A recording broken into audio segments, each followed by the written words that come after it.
તો આજે આપણે શ્રીરામ ભક્ત એવા સંકટ મોચન હનુમાનજીના દર્શન કરવા જવાના છે।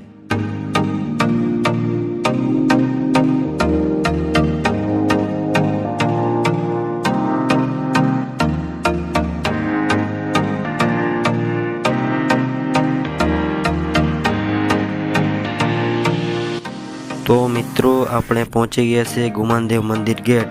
તો આપણે અંદર જઈએ અને હનુમાનજીના દર્શન કરીએ। ભગવાન હનુમાનજીનું ગુમાનદેવનું મંદિર લગભગ 600 વર્ષ પહેલા બનાવવામાં આવ્યું હતું। ગુમાનદેવનું મંદિર ભરૂચ જિલ્લાના ઝઘડિયા તાલુકાથી આશરે 9 કિલોમીટર અને ભરૂચથી 25 કિલોમીટર દૂર છે। જે ભગવાન હનુમાનજીના ભક્તો અને ખાસ કરીને શનિવારે નજીકના ગામોમાંથી મંદિરમાં તેમની આસ્થા મુજબ ઘણા ભક્તો પગપાળા આવે છે।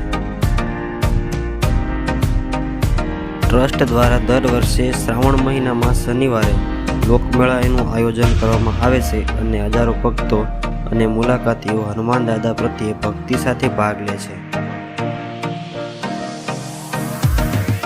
આ મંદિરની સ્થાપના વિશેનો ઇતિહાસ પણ અનેરો છે।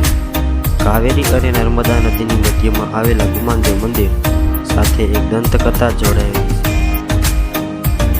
રામાનંદ સંપ્રદાયના મહાન સંત એવા ગુલાબદાસ મહારાજ અયોધ્યાના હનુમાન ગાદીના સંત હતા અને 500 વર્ષ પહેલા ઝઘડિયાની બાજુમાં આવીને વસવાટ કર્યો હતો।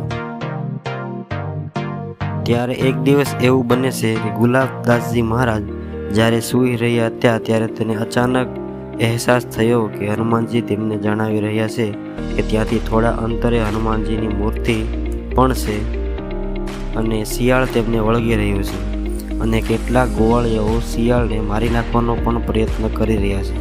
ગુલાબદાસજીએ તરત જે જગ્યાનો આભાસ થયો હતો ત્યાં પહોંચી જાય છે અને તેમને જે લાગ્યું હતું એ જ હકીકતમાં હતું। તેમણે ગોવાળિયોને શિયાળને મારતા રોક્યા અને શિયાળને ત્યાંથી જવાનો આદેશ આપે છે। આ વાત વાયુવેગે આસપાસના ગામોમાં ફેલાવા લાગે છે અને લોકો દર્શન કરવા માટે પણ આવવા લાગ્યા। જ્યાં રહેલા પથ્થરમાં તેમને ભગવાન હનુમાનજીના દર્શન થયા અને તેમણે હનુમાન જયંતિના દિવસે સ્થાપના કરી અને મૂર્તિની પ્રતિષ્ઠા પણ કરવામાં આવી હતી। માણસના ગુમાનને દૂર કરતા હોવાથી તેમને ગુમાનદેવ નામ આપવામાં આવ્યું હતું। આ મૂર્તિને કોઈ પણ રીતે ઘડવામાં આવી નથી। મૂર્તિની સ્થાપના ગુલાબદાસે કરી હતી એ જ મૂર્તિ અહીં સ્થાપિત છે।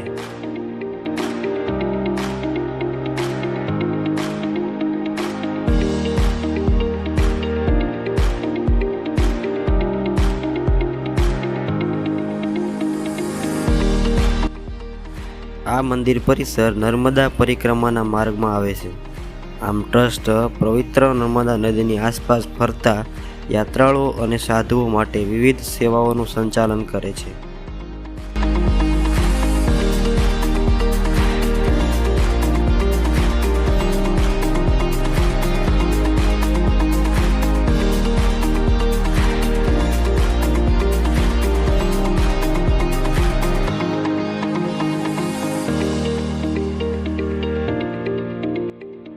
મુખ્ય મંદિર પરિસરની બાજુમાં રામનું મંદિર પણ છે જ્યાં સતત રામધૂનનો જાપ ચાલી રહ્યો હોય છે।